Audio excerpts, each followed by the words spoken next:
Existiram os cínicos, que não tem nada a ver com o significado da palavra hoje em dia, mas no caso era um grupo de filósofos que parecia qualquer coisa menos um grupo de filósofos. Cínico vem do grego kínicos, que significa igual a um cão, porque eles pareciam um bando de cachorros. O nome foi dado primeiramente como um insulto, mas os cínicos gostaram do termo porque eles achavam cachorros top. E claro, representavam bem a filosofia deles. Assim como os cachorros, eles moravam nas ruas, não tinham bens, não tinham pudores e não se preocupavam nem um pouco com o que os outros pensavam sobre isso.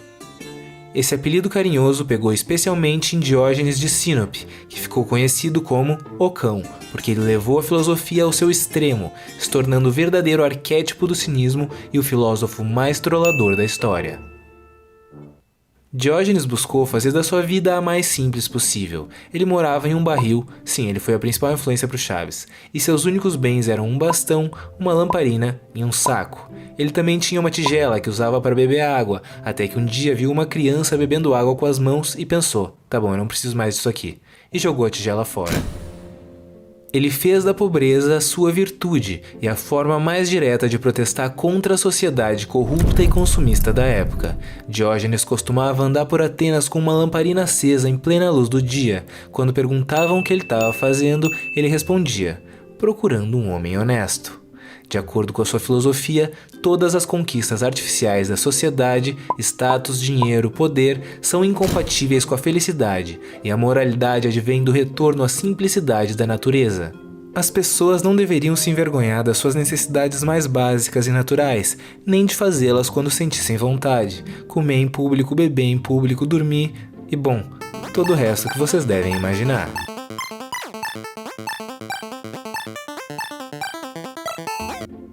A sua filosofia era vivida no dia a dia e não ensinada nas escolas, já que a virtude revela-se na ação e não na teoria. Ele não tinha nenhum respeito pelos grandiosos filósofos da época e seus questionamentos intelectuais que não se aplicavam à vida em si. Platão foi quem mais sofreu nas mãos de Diógenes, porque ele acreditava que Platão não era digno de carregar o nome do seu próprio mestre, Sócrates, uma vez que tinha perdido completamente a essência dos seus ensinamentos, transformando boa parte da simplicidade socrática em devaneios inúteis que transformavam a filosofia em algo elitista e que nada acrescentava à arte de viver. Diógenes dizia que o verdadeiro discípulo de Sócrates era Antístenes, que foi o seu mestre e fundador do cinismo. Certa vez, Platão definiu o homem da forma mais sucinta possível, como um bípede sem penas, e foi extremamente aplaudido pelos seus alunos. Ao ficar sabendo disso, Diógenes depenou uma galinha, entrou no meio de uma das suas aulas e disse: "Eis aqui o homem de Platão." Depois disso, Platão se viu obrigado a mudar sua definição para um bípede sem penas e de unhas largas. Em outra ocasião, talvez já irritado com Diógenes, Platão o viu lavando alfaces para o almoço e provocou: "Se você tivesse cortejado Dionísio, que aliás, vale ressaltar, era um tirano cruel, você não estaria lavando alfaces agora." Ao que Diógenes respondeu: "Se você lavasse alfaces, não teria que cortejar um tirano." De tanta birra, Platão acabou definindo Diógenes como um Sócrates que enlouqueceu. E bom, ninguém deve discordar que Diógenes era realmente meio louco, mas numa época em que Aristóteles, Platão e todos os grandes pensadores defendiam a escravidão, era esse louco o único que se opunha totalmente a ela.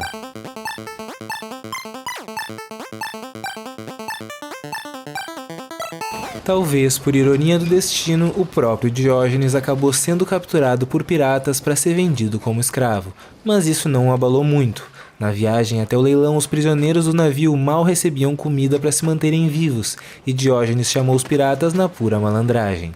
Quando vocês capturam um porco ou uma ovelha para vender, vocês os alimentam bem, para que fiquem saudáveis e fortes. Mas quando capturam um ser humano, o mais nobre dos animais, vocês não dão uma migalha de pão sequer, até que ele seja reduzido a um esqueleto e acabe sem valor algum de venda. A partir daí, os piratas passaram a alimentar os prisioneiros com fartura. Quando chegou o leilão, perguntaram a Diógenes qual era a sua qualidade, e ele respondeu: governar homens. E logo em seguida apontou para um homem claramente muito rico na audiência e disse: vendam-me para este homem, ele parece precisar de um mestre. O homem era Xeníades, que apreciou a perspicácia de Diógenes e o comprou. Logo acabou notando a sua enorme sabedoria e confiou tanto a gerência da sua casa quanto a educação dos seus filhos a ele. Diógenes acabou conquistando grande fama na Grécia e teve diversos discípulos, sendo um deles Crates de Tebas, que foi mestre de Zenão, o criador do estoicismo. Tamanha notoriedade atraiu até mesmo Alexandre o Grande, que era simplesmente o homem mais poderoso do mundo. Alexandre foi visitar Diógenes e o encontrou deitado sob o sol. Então chegou mais perto e disse: posso te oferecer todas as riquezas, luxos e prazeres do mundo. Diga-me, o que queres? E Diógenes respondeu: quero que você saia da frente do meu sol. Todos os seguidores de Alexandre começaram a zombar de Diógenes até que Alexandre reconheceu: se eu não fosse Alexandre Magno, gostaria de ser Diógenes. E Diógenes respondeu: se eu não fosse Diógenes, também gostaria de ser Diógenes. Ainda houve outro encontro entre os dois, quando Alexandre se deparou com Diógenes observando uma pilha de ossos e perguntou o que o filósofo fazia. Ele respondeu: estou procurando os ossos do seu pai, mas não consigo distingui-los dos ossos de um escravo. Diógenes foi o único a tratar Alexandre assim e sair vivo, mas talvez também tenha sido o único que teve coragem de tentar. Curiosamente, dizem que ambos morreram no mesmo dia. E logo antes haviam perguntado o que Diógenes desejava que fizessem com seu corpo quando ele morresse. Ele disse: simplesmente joguem fora da cidade para que os animais selvagens aproveitem. Assustados perguntaram: mas é o seu corpo, você não se importa com isso? E ele retrucou: não, desde que vocês me deem um bastão para afugentar os animais. Ao que responderam: mas você vai estar morto. E ele disse: então por que eu me importaria? Com o decorrer do tempo, a palavra cínico foi perdendo seu significado, principalmente a partir do segundo século depois de Cristo, quando Luciano de Samosata criticou os autoproclamados cínicos de seu tempo que simplesmente pregavam os ensinamentos de Diógenes, mas viviam o total oposto.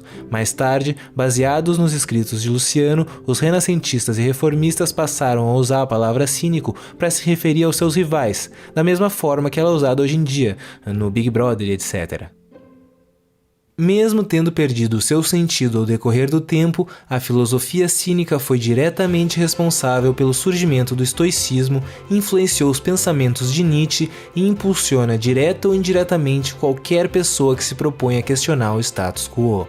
Ninguém precisa seguir todas as loucuras de Diógenes para colher os melhores ensinamentos da sua filosofia. Na verdade, nem o próprio esperava ser seguido tão fielmente. Quando um discípulo perguntou: você não está exagerando um pouco? Ele respondeu: é claro, eu sou como um professor de coro que tem que cantar mais alto do que os outros para que eles possam ouvir a nota certa. Hoje em dia, mais do que nunca, precisamos de um pouco de Diógenes dentro de cada um de nós. A sua autossuficiência, a sua capacidade de pensar por si como um indivíduo e não seguir cegamente as regras impostas pelos grupos que dividem ou dominam a sociedade, a sua capacidade de viver fora de uma bolha e conseguir escrever a própria história independentemente do que os outros vão pensar, a sua capacidade de ser honesto consigo mesmo.